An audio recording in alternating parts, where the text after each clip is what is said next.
Dude, so this is an interesting time in our country, and really just an interesting time. And as we were sitting around, and obviously I saw this whole thing bust out with Afghanistan. So Tex and I were rapping a little about it, and he's like, we should do a podcast, or at least talk a little bit about it. And I was like, the only person I want to talk to is Andy about it, just because I know not only you spend a lot of time there and understand it in terms of a unique perspective in terms of boots in the ground, then also looking at it from other directions. And I know I have my own personal feelings about it, and I've been reading a ton of stuff, and it's really, really interesting to see how polarized. And then of course, like it is in every opportunity in this country, now it's become some political divide, and now it's one side or the other and whatnot. And just wanted to get your take on it, at least have a intelligent conversation. Oh man. Yeah, it's a complex issue. I think most people are trying to view something incredibly complex through a pinhole, with an attention span of a gnat. And they basically, it devolves into rhetoric without much understanding. I agree with you. It's now just pointing fingers and, it's this person's fault or that person's fault, which I don't know if there would be a greater oversimplification of that country in general. The biggest thing I think it's important to understand for people is that, military veterans are not necessarily an expert on geopolitical, any activity going on in the world, to include Afghanistan. So for like myself, I could tell you about the topography and geography, the different provinces, what they look like, the weather patterns. I could tell you about some of the culture. I could tell you about the partner forces that we worked with. I could tell you about the people. But as far as a deep level of understanding of the overall strategic level of war and the planning that went into it, I obviously wasn't sitting around the tables when those that make policy back in 2001, for the initial surge to Afghanistan, nor was I at the tables or involved in it when they were having the conversations about leaving. So my first thing when it comes to talking about Afghanistan is I would give people a serious word of caution about listening directly to what veterans say about Afghanistan, because they're just not experts. Sure. A lot of them will try to come off as if they are an expert, and they're probably an expert at what they did when they were overseas. But again, I don't remember ever going through a course on geopolitics. They'd say, hey, read, 3 Cups of Tea, which you come to find out later on is a total bullshit book that was basically made up by the author. And they'd try to give you some level of the understanding inside of the country. But just be cautious for people listening where you get your information from and how much weight you put into it. I really don't give a fuck what uniform you wore or what you did with your boots on the ground. It just doesn't make you an expert. So having said that, I'm not surprised by what's happening in Afghanistan. And my personal thoughts on it are, I do agree that we should be leaving, should have left that country. If I was king for a day, we probably would have done it 10 years ago. But I think if we had done it 10, I think didn't if we it had just done get kicked down the road? And you said it 10 years ago. Obama kicked this can, Trump kicked this can. Unfortunately, everybody Biden. kicked it again. Yeah. Well, and that's one of the things people are like, this is Biden's fault. And I wish people understood how childish it is to say that, and how myopic it is to say that, and how little contact. Like, if you really think that a guy who has been in office for, what is it now, 6 months, is responsible for the single-handedly for the drawdown of a 20-year engagement in a country, then I think you should be limited to 1990s dial-up internet, right? I think that's, to me, I wish that internet speed was associated with IQ. Like, we all can have access to the internet, but if you're a dum-dum, you get dial-up. And if you're really smart, you can get Cat5 cable piped into your house. Because if you think that one person is responsible for what's happening, you're an idiot. Again, you're trying to look at a complex problem through a pinhole. And, the drawdown plan that they're executing was probably something that the Trump administration worked on, but the initial framework of that was probably put together by the Obama administration. And maybe the conversations were first had in the Bush administration when we first went over there. It's a 20-year involvement, multiple administrations. If we had left 10 years ago, this still would happen. If we were to leave 10 years from now, what's happening in Afghanistan still would happen. I just don't think that Afghanistan has ever, in the history of Afghanistan or whatever it was called previously, has been what the West is going to want it to be. And I don't think it will ever be in the future. It's hard to describe. How come we did this? Difference. I mean, when you first went into Afghanistan, I mean, what was the first year you were there? 2002. So 2002, when we went in there, there was this idea that, hey, we were going to go get rid of bad guys and we were going to set them up and kind of give them at least who came in? It was Karzai was the president. Karzai was the first president. Yeah, that's what I was actually doing there in 2002 was the tail end of the security detail for him before it got turned over to the contractors. So you go in, I mean, that was like, there was a huge change from 01 to 02. Then all of a sudden we got into this like nation building where, and I remember you and I even talking about that. You were like, we went in with this clear defined mission. Then all of a sudden it pivoted. Next thing you know, they were dropping castles all over Afghanistan and putting different teams there in this idea of like nation building and creating some police force. So I wonder where all of a sudden this change in policy happened when it went to, hey, we're going to go in and get the bad guys, clear them out, give them an opportunity to all of a sudden now we're going to give you nation building. I mean, is this the military industrial complex at work trying to figure out, wars of occupation, bilking the American taxpayers of billions of dollars? I mean, there might be an essence of that. I mean, I can't really talk to the people that pull the levers behind the scenes and necessarily where the money goes. But yeah, and 2001, right? Obviously, we're coming up on the 20th anniversary of September 11th next month. What I remember being described as going into Afghanistan and what my role specifically there was in the early 2000s is we were looking for the people, right? So deny them the ability via terrain or safe haven to recruit, train, and then plan and execute attacks on the United States. So it was really clearly defined. We were there to try to make sure that another 9/11 didn't happen again and to go after the people that were responsible for it. But Afghanistan's gnarly. So when it comes to, you're talking about dropping down the castles or the FOBs, forward operating bases, and it's such a large country and the differences in the terrain are so diverse that you really need to have staging areas and you need to have an understanding of what's going on locally because there's multiple provinces in Afghanistan. There's everything from like Star Wars deserts to the Himalayas sometimes in the same province. And you need to have the ability to work with the locals because there's huge cultural and language differences. Just because you're from Afghanistan, like as a whole, people in the U.S. are like, oh yeah, they probably speak Afghani. I'm like, okay, you're a fucking retard. And there's people in the North will have a difficult time communicating with people in the South or the West or the East or a religious difference or a cultural difference, and they can spot people who are from out of the area from a distance just by looking at them and seeing the way that they are dressed. So dropping the castles was a good idea to hold terrain. And it became, I don't know if you guys have ever heard of the ink blot theory when it comes to counterinsurgency, but it's basically when we put a castle down, think of it as a huge ink blot. And the hope is that it will permeate and spread out the influence of the Afghan government. And then you put another ink blot somewhere else. And eventually, hopefully they will connect and you will overwhelm the entire country or area that you're trying to do with influence and a blanket of security.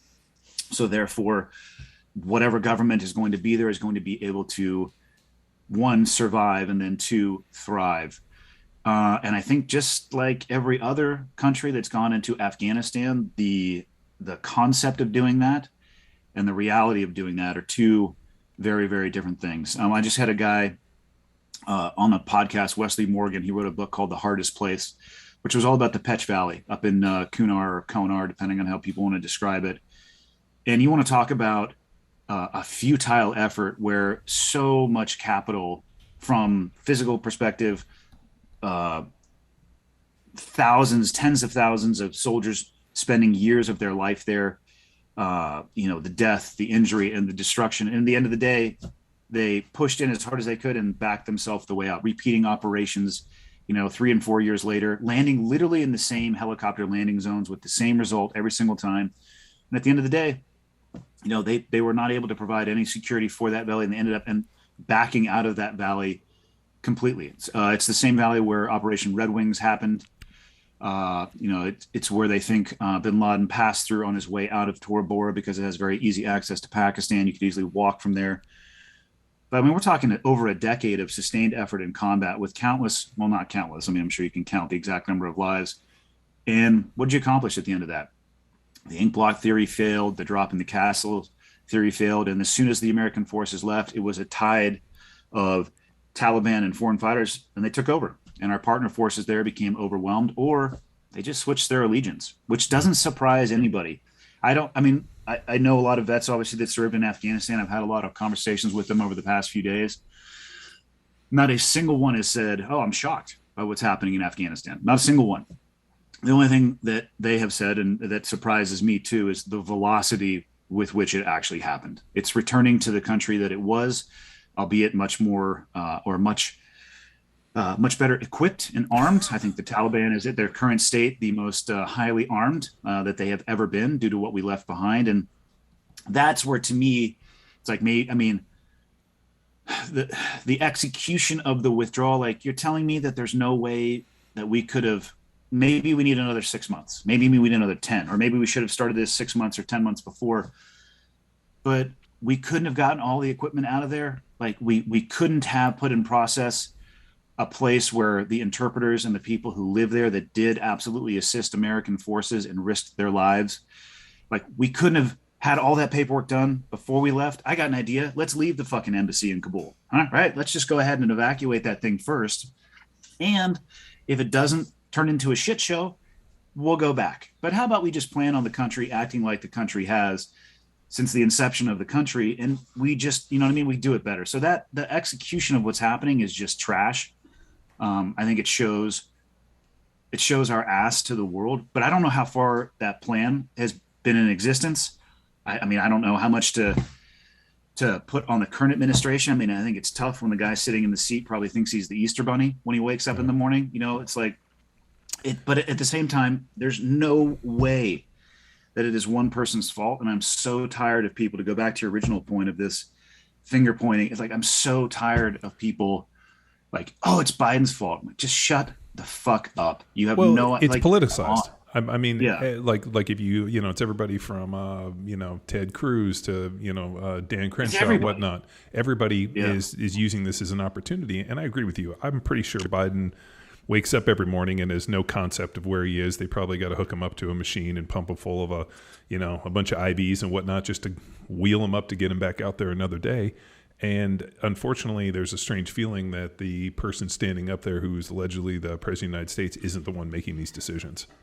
And I think that's where we get into this thing quite deep. Well, I mean, at the end of the day, though, too, like strip away the current administration. I mean, the role of the president, I would think, at least, I mean, you don't have to actually be the smartest person in the room. Like, the best thing a president could do would be to put together the most awesome team in the history of teams, right? Like Avengers Assemble, but it's like political Avengers. And I don't know what that looks like. Probably not a lot of capes, probably some monocles, some ascots. I don't know. But I mean, isn't that what you want? Like, the age old, if you're the smartest man in the room, go find another room. I mean, that was Ronald Reagan's deal. I might not be the sharpest dude, but I'm going to have the sharpest people around me to be able to provide me the best information in real time. And well, yeah, I agree with you. And I think my point is that I don't know how often it is actually the president that makes, in air quotes, a lot of the decisions. I mean, that's why there's the Joint Chiefs of Staff. I mean, it's interesting.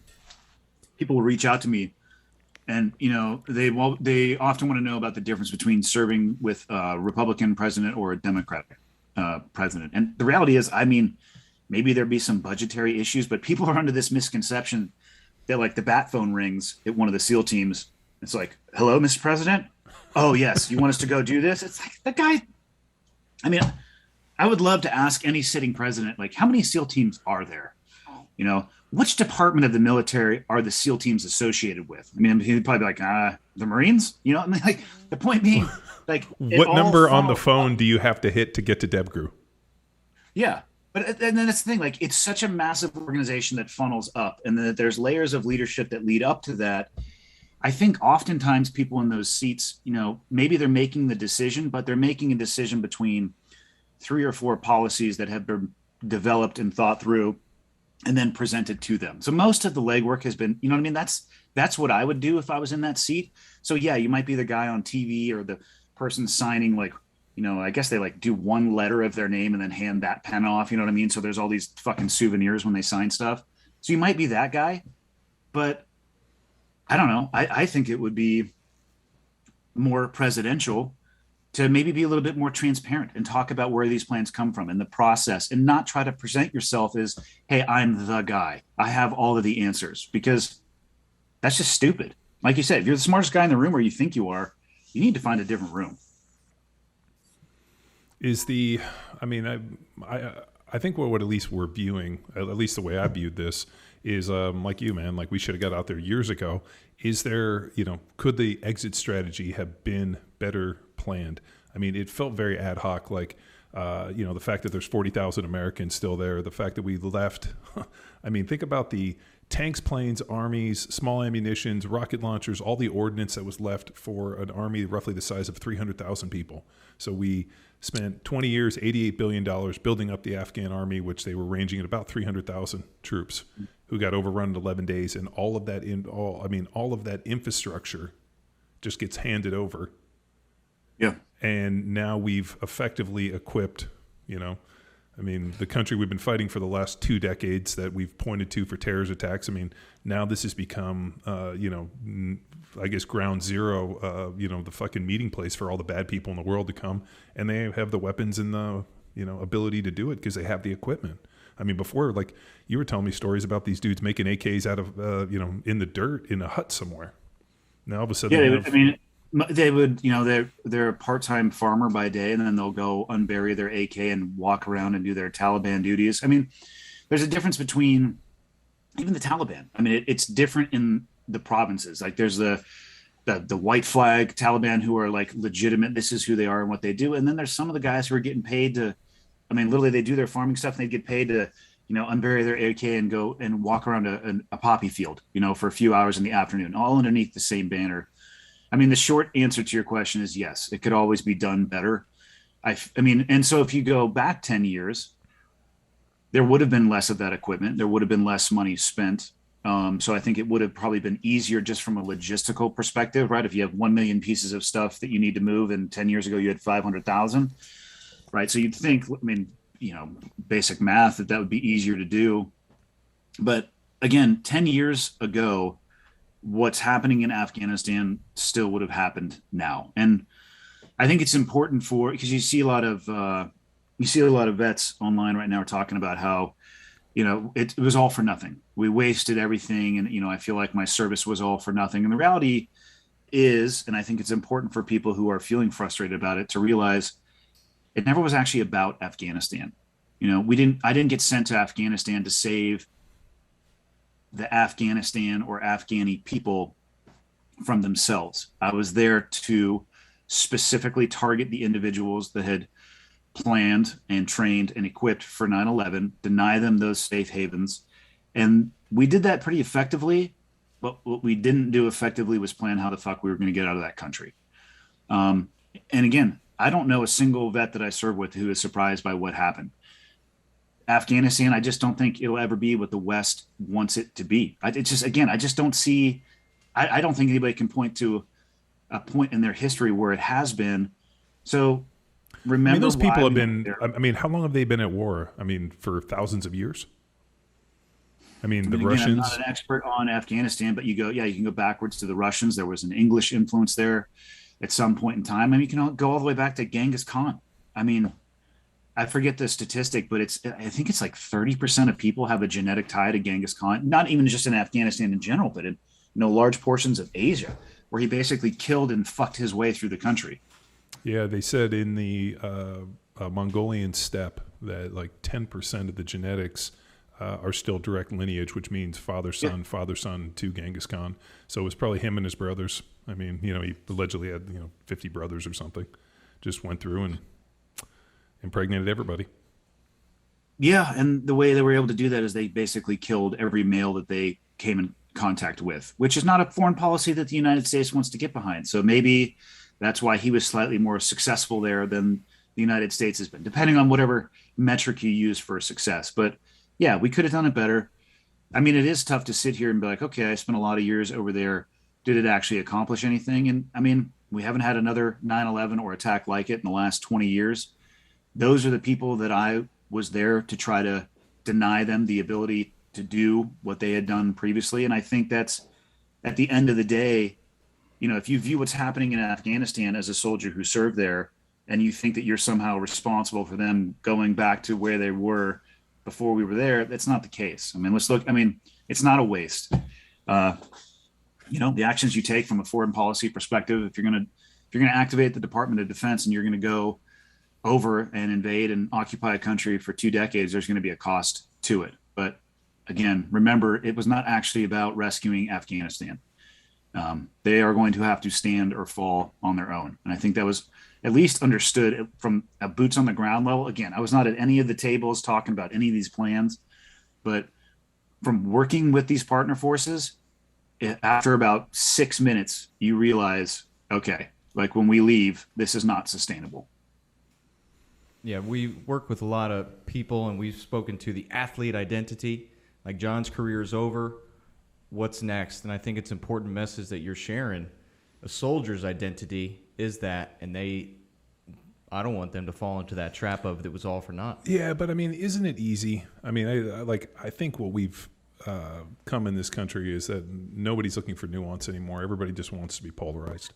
And it's easier to die on the sword. I went over there, I thought we were doing this, and now they've done this. And it's like Andy made probably the biggest home run point.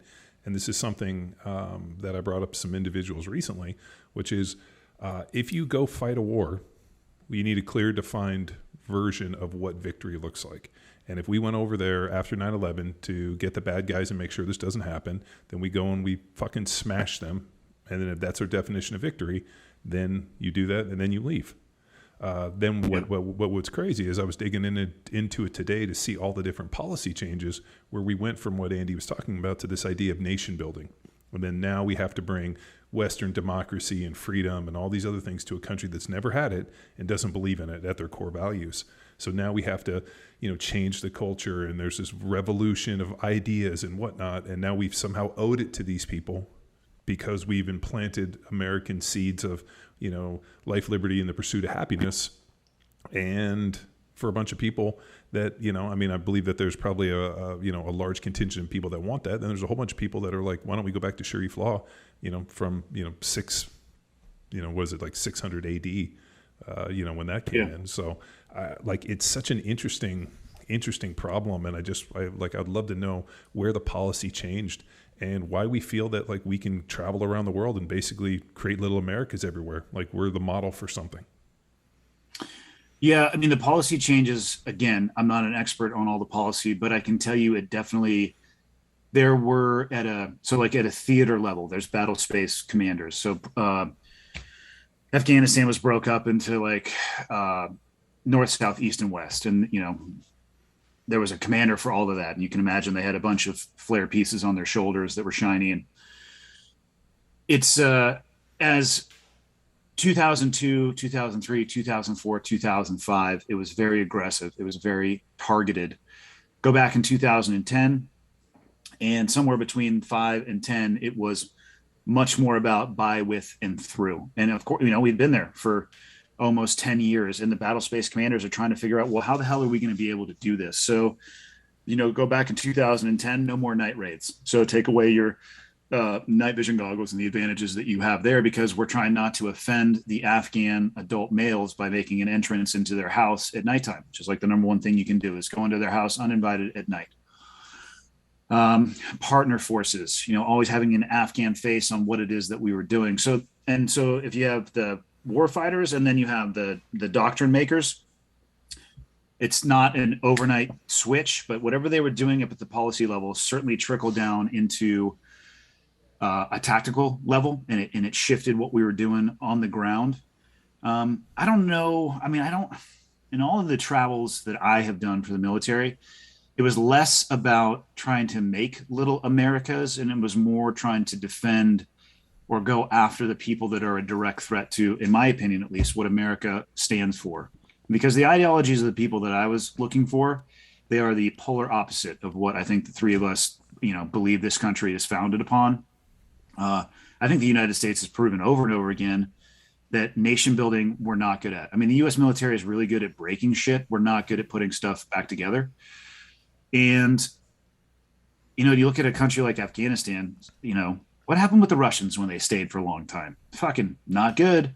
What happened to the invading force or a country before that when they tried to stay too long? Not good. It's like, if you look at the way the Russians went in there with no gloves on, and like the level of brutality associated with the Russians, was fucking legendary. I was reading different accounts, and they were going through and being like, the Russians would just go through and be like, "Oh, you think that's brutal? Let me, I see this and hold my drink. I'm going to raise you." So, I mean, the level of brutality the Russians had was like legendary. All you have to do is go watch that Rambo movie where they talk about, there's Rambo and the Russians and all that. I mean, dude, that stuff's legit. And if that was what they were used to with their last invader, when the United States comes in, and like you said, we hit them hard, and then all of a sudden there was this huge policy shift where, now we're not allowed, we're taking away the weapons that have allowed us to necessarily get to this point. And that's the interesting thing where I'm like, like, why did the mission change? And more importantly, where was that pivot, and why did we pivot? If like I said, as an American citizen, and I have no prior military experience, so I'm just talking about it from an NFL fan sitting on a couch on Sunday watching. I think if, as an American person, American citizen that pays taxes, if we're going to go fight a war, I want to know up front exactly what victory looks like, and I want to know when we reach it, because now. Let's not keep pivoting this thing. And that's what I felt so many times when, and I have a pretty good, information dealing with people like yourself, and also, other intelligent people that we, are plugged in with, that there was this big change where, hey, if this is what victory looked like, let's go do it. And then, let's come home and let this thing go. But I don't know. I mean, maybe it was a feeling that, once we reach what we thought was a victory, if we leave it, we're just leaving a hornet's nest that we're finding. Here we are, now it's a 20 years later, better equipped hornet's nest. Yeah, I mean, I think it's all of that, and I think there's a difference between how Americans and a lot of the rest of the world view time. We're talking about a 20-year involvement in Afghanistan. You talk to Afghanis, and they're talking, their version of time it's generational. They're holding grudges from three levels of their, somebody who had an issue with their family 3 generations before, and they still are holding that grudge. To the U.S., 4 political administrations sounds like a lot. One, you talk to your average Afghani, they have no understanding of what the U.S. political administration system is or how politics work. But you talk about like 20 years, they're going to laugh at you. Their version of time, and everything to go with time, forgiveness and revenge. It's so incredibly different. So for us, we look at a 20-year engagement as if it's this overwhelming, incredibly long thing. And to them, dude, it's a blink of an eye. And viewing things like that disconnect, again, it speaks to the cultural differences and why I think it's hard for a lot of people to understand what's going on in that country and why it's going back to what it was before. So I just looked it up. The Russians were there 14 years, 78 through 92. Yeah. We're 1.5 times as good as the Russians. Basically, it's what that works down. Second place is first loser. Oh my God. If you go through and you just do a basic search on like the amount of people that have tried to occupy this place, it's mind-boggling. And again, they view things generationally. The attention span of people in the United States is probably an Instagram post or maybe one political administration backwards. And it's just a different, and again, you're viewing a complex issue through a pinhole. Best of luck, So what do you think I know you're not a prognosticator and you don't have a crystal ball, but where do we go from here? Obviously, the current administration isn't ready to tool up and go back and somehow right some wrong. As soon as I saw the helicopter land on the roof for the embassy, I was like, oh man, this looks just like Vietnam. And then people were showing the pictures. I wonder, where do we go from here?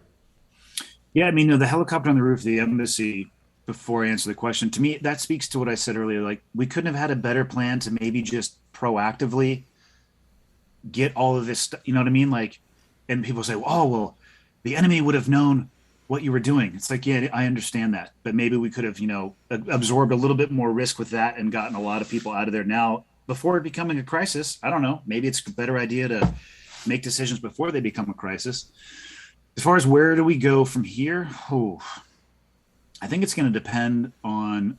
I don't have a good answer because I don't know necessarily what's going to happen in that country. I mean, what are they going to do with all that stuff that we left behind? What is the country going to evolve into?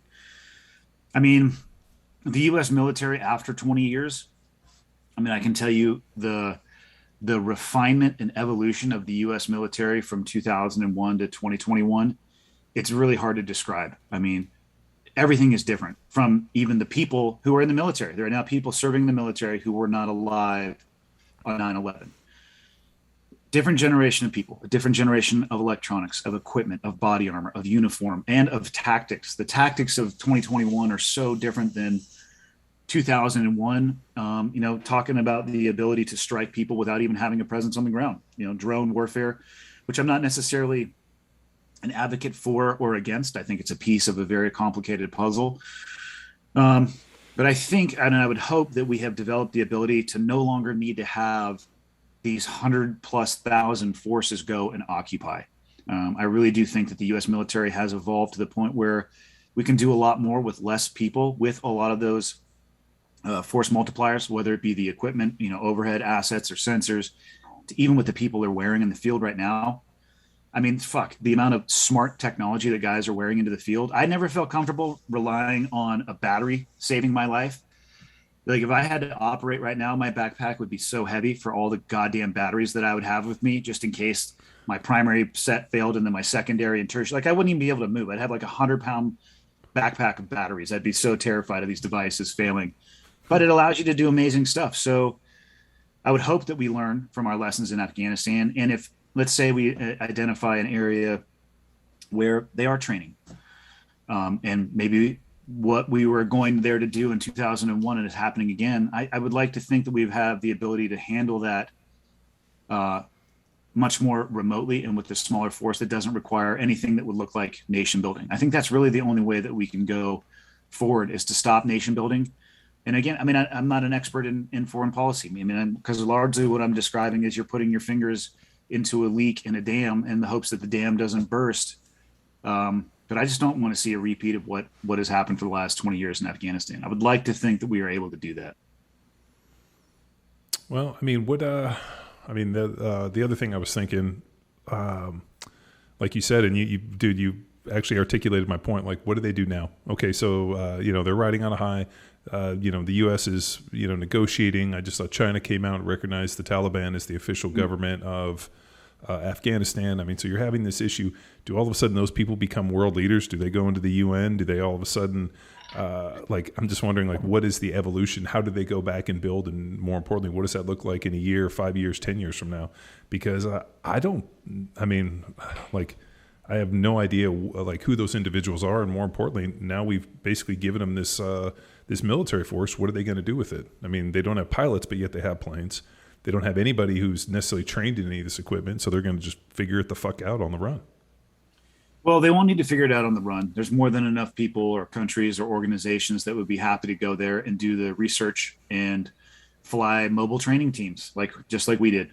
It's China being a good example. Trust me, I'm sure they have no problem sending a mobile training team and maybe even their own pilots to fly the helicopters or tanks or whatever it may be. Not that tanks fly, obviously, but there are ways that, much like we have supported other countries throughout our history through proxy, to include in Afghanistan, right? When we were supporting the freedom fighters that we called them at the time, by proxy against the Russians. I'm curious, where did they get those Stinger missiles from? I don't know. Well, if only the internet had the answer to those questions, right?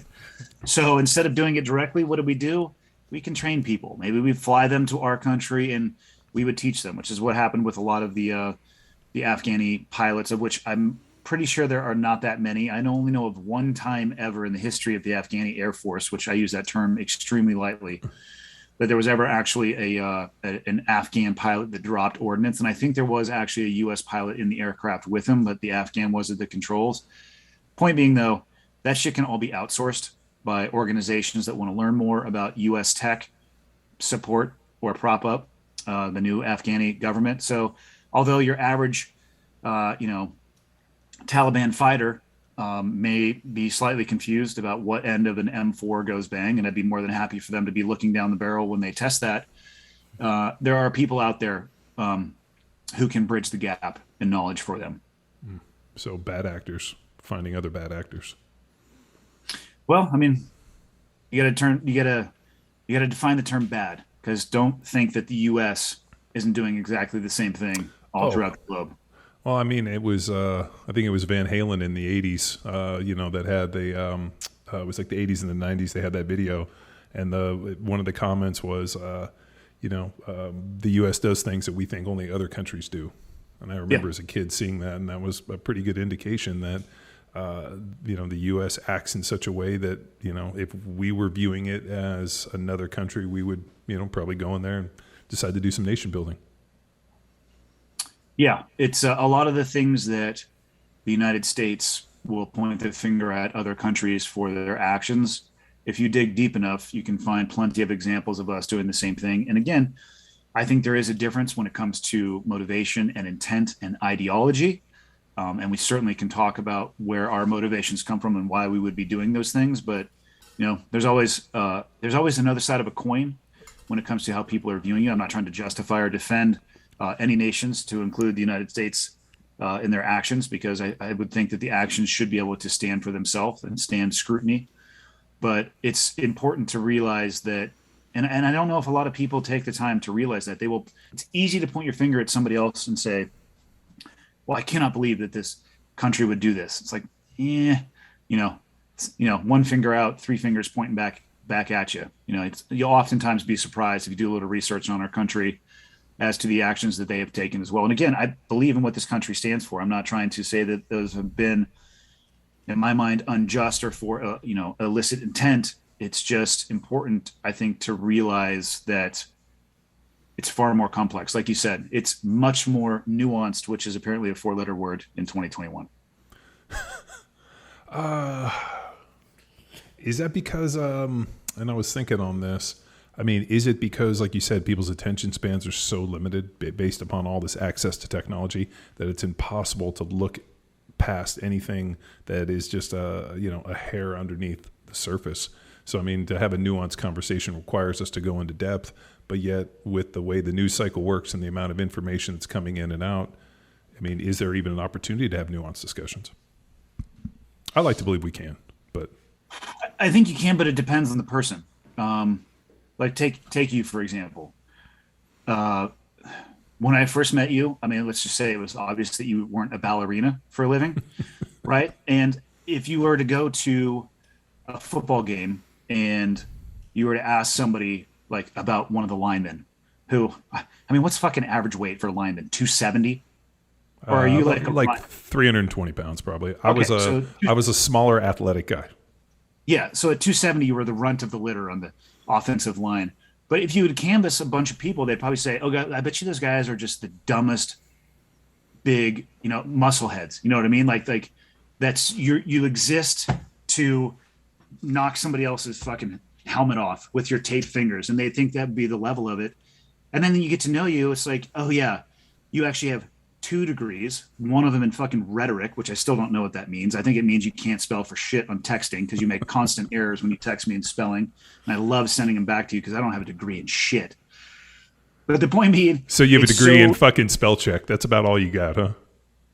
Thank God my iPhone has that little red line that goes underneath when it's like to he, the. Yeah. It really helps Junior. Me. Yeah. But so people might not think you'd be able to have a nuanced conversation, but you and I have had some incredibly deep, like hours-long conversations on a variety of topics. And it's easy to say people's attention spans are short, or it's easy to say people are too stupid. And I actually think most people are smarter than a lot of others will give them credit for. I think it's more an issue of that there is so much information that people are bombarded with it, and they may not have the time to actually develop a deeper understanding. So they don't want to have a nuanced conversation, because if you do, like if you and I sit down and we have a multiple hour conversation, in the first 5 minutes, you're going to get past what you learned on a meme. which is where I think a lot of people are getting their news, right? So you're stripped through that, and then you really start getting to, well, why do I feel this way? Where did I develop this feeling? Why do I believe it at the depth that I do? And if you're so bombarded with information and you can really only remember like the talking point that's constantly being pushed at you, the last thing that you want to do is have a nuanced conversation, because you don't have anything after that meme, which is, I mean, obviously that's a shitty example, but I've watched people use memes as the basics for their belief system. And don't get me wrong, I love a good meme. That shit cracks me up. I wish I could make them. I don't know how to make them. I'm sure there's an app that you could. None of mine would be socially acceptable, so they probably wouldn't do that well. But when you don't have a depth and breadth of knowledge and understanding, because you're so bombarded with so much information, and at this point in time, like, where do you go? Where do you two guys go? Give me the name of a reputable news source or outlet of information that is above reproach. Oh man, I don't think there is. So what I do is I try to the BBC Algiers, and then I get the morning report from the New York Times, and then I'll read some other more kind of right-winging stuff. So I feel like there's some global news that you have to plug into. You got to go as far to the left as possible, and then you got to go not too far on the right, but just far enough on the right. And then you got to try to figure it out, because I'll tell you, the New York Times, batshit crazy. I get their morning dump every morning. I read through it at like 5 a.m. and it's pretty interesting to see how things are spun. And then, well, that's my point. Like, people don't even know at this, like, people literally don't even know where, like, well, I saw this, but how do I know it's right? And when I saw this, and it says this is a disinformation campaign. I mean, the goal of a disinformation campaign is to create so much, like to muddy the water to the point where everything you read, you're either polarized or you're unsure of. I mean, so there's no way no longer for you to look and say, okay, what's accurate? Am I being told the truth? And I think that unless you start kind of, and I know this sucks, you almost got to like put up box sides. Like, hey, I'm going to go on this side, I'm going to go on this side, then I'm going to look at some other stuff, and I'm going to figure out truth is somewhere in the middle, which is usually what happens with most of the world.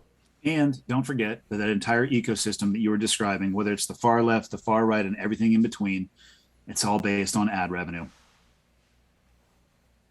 So click this headline. You're like, God damn, some of those headlines are good. Like, I click on that shit, and then the ad pops up. And it's like, no, I don't want to know that. I just want to know what's happening with Britney Spears and her conservatorship. Like, what's this ad about? I just saw a whole thing that Britney was buying Bitcoin to try to hide her I mean, like, Bitcoin. It's so fucking ridiculous. But when we were out in California, but you know what I mean? Like, the whole pool, it's like everybody's pissing into the pool and pointing fingers at the other person, saying like, no, it's not me. I'm not peeing in this. But like, dude, your dick's in your hand and I physically see it coming out. Like, can we, and again, it's just a nuanced conversation, I think, begins with the acknowledgement that all of these information sources, they all have something to gain as well. And a lot of them now are pandering directly to a certain side of the political aisle. It's just, I think it starts with that. And the number of conversations I've had with people who are unwilling to even agree to that point. I mean, can you have a nuanced conversation when somebody is unwilling to even discuss, like, if you want to play a game, right? To use a shitty analogy, like if we want to play chess, we need to agree. I can't use the checkers pieces and John gets to use the chess ones. I mean, I guess we could if we labeled them, but we can't play them on a cribbage board. You know, we have to have at least some place where we can say, hey, this is where we are. Like, let's start the conversation from here. And if you don't have that, then I think it's just people yelling at each other, which would aptly describe what I see in this country right now. Well, so you got Jeff Bezos, who is by far the biggest benefactor from the lockdowns and all this COVID deal. I mean, the guy wrote half of his, net worth to his wife and then basically doubled it from there. And also the owner of the Washington Post. So, I mean, you're telling me that there isn't some vested interest in pushing out information that promotes this type of information? I mean, and then you get people be like, no, there's checks and balances. They have to be honest. And I'm like, they don't. I mean, these are describe for me these checks and balances that you're relying upon. Yeah, are they fact checkers? Because the fact checkers are totally cooked. I mean, it's a situation where I believe that everything you read, you have to go into with like, seems like bullshit, and then have them, and then be able to go through. I think you just have to call everything bullshit. My wife gets mad at me. She's like, why do you think everything's a lie? I'm like, well, if everything's a lie, then I can work backwards and I have a framework to work from. Then I can look for spots of truth. If you believe everything, then how the fuck are you ever going to spot the deceptions? I think being an objective and critical person when it comes to information presented to you is a much better way to go through life. I would rather have people who are questioning everything, not like tinfoil hat, like, hey, like, I don't believe you because you say the earth is round.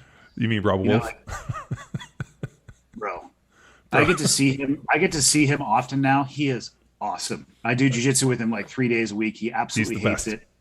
Yeah, he absolutely hates it. I punish him at every opportunity that I can. Because he's so little?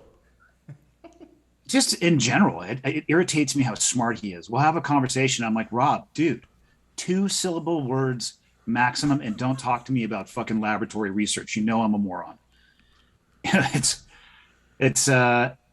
Yeah. I mean, why not question everything? Isn't that kind of what the best minds in the history of human beings have done? Question what was considered to be the status quo. And again, you don't have to be a fucking conspiracy theorist, but you also don't have to believe every meme. So how do you balance that? I mean, I just personally like to think everything's bullshit. Everything I read, I go into it. I'm like, I don't believe this is true until they make a intelligent enough argument for me to be like, okay, I can conceptualize this. But a big part of this is, it kind of reminds me of like boxing a little bit, where if you want to overwhelm an opponent, and you'll see this too in jiu-jitsu, just keep hitting them in the face over and over again. If you just fucking barrage them in the face, eventually people will get utterly confused because they can't see and they can't deal anything. I'm sure like in jiu-jitsu, if you just lay on the dude's face long enough, cut off his windpipe and just fucking stay on his face, then there's a good chance he's just going to give up. And I think that's where we're at. We're just getting hit all the time with so much information. That's actually what I try to do to Rob. Gravity's awesome when you weigh more than the person that you're laying on. So I will try to smother him with my gi or other pieces of clothing until he just wants to give up on life. But yeah, so if somebody's coming at you with that barrage, my answer to that is take as much time as you possibly can to think through it. With an overwhelming amount of information, for me, the velocity of responding to things, specifically online, there's no real benefit there, right? So maybe instead of responding as quickly as you can, just take a few moments. Maybe it's a minute or two. I just try to, like, when I'm presented with something new, even if it's like it grates against who I am, and instead of smashing back a response that I would consider to be witty, I will sit back and actually think about. I will attest to this, that your first response is witty and fucking deeply cutting. Well, because you have to think about what it is that would hurt the individual the most on the other side of that response. But you got to take the time, and I try to process. And again, so I have you and I have a little bit more of a benefit when it comes to the amount of time that we've been on planet Earth. You're a well-traveled person. You're an educated person. You've been to a variety of different places with socioeconomic differences. So that for me, when I take the time to think through information that is presented to me, much as I'm sure it's the same for you, you have a better filter that you can work it through. What would be tough, can you imagine trying to navigate this world, but you and I are in our late teens and access to all this information, but not having access to that amount of context that you can filter that stuff through? Fuck, I don't even know, how would you, right? Yeah. Because now, I hear stuff and I see stuff, and it's the exact opposite of what I personally have physically experienced in my life. And I can almost instantaneously dismiss it, regardless of how good they want to present their argument. Like, no, that's obviously false. A great example of that would be the argument for socialism and communism. How about go fuck yourself, right? Like, I don't need this conceptual fucking academic view of socialism and communism. That may sound great when you're 16 through 20 or whatever age this seems to be getting its hooks in people. Come back to me when you're fucking 40 and you've tried to put together a business and you've paid taxes for a little bit and you've tried to buy a house. And it's like, it's amazing how those things shift as you go on and you have more experience. So how do you do that when you're 17? I don't know. Well, they also don't have an understanding of history. For those who forget history are doomed to repeat it, which is actually one of the primary functions for socialism and communism is erasing all of your history so that they don't know that, no, because it's never been done like this. It's never been done benevolent.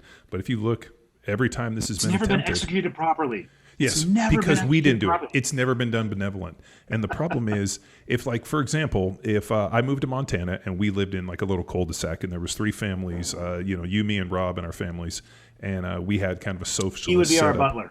I've already figured this out. Rob is our butler. Perfect. But you can do it as long as you have accountability to the group and the individual. Knock on the door. Hey, dude, I thought you said you were going to mow the lawn. Fucking mow the lawn. This is part of the group, or you don't eat. Okay, cool. All right. This is our agreed upon socialist little commune. The problem is when you get into millions of people, you have a whole bunch of people that don't know the other people.